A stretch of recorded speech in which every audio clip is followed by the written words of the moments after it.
Nabanggit niyo po na may mga statement kayo na tila binabago. Linawin lang po natin. Para po sa inyo, ano ba yung Calayan Island Group? Bahagi po ba ng Pilipinas o hindi? Bahagi. Ang sinasabi nila, sinabi ko raw, yung KIG, hindi bahagi ng ating teritoryo. Kailan ko sinabi yun?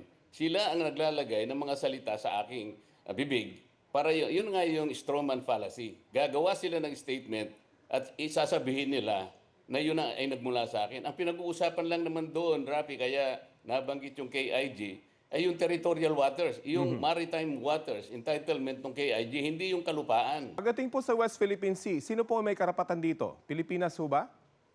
Hindi yun ang issue, Rafi. Sabi ko, i-drawing muna natin. Kahit nasabihin mong atin ito, dito sila gumagawa ng strawman fallacy.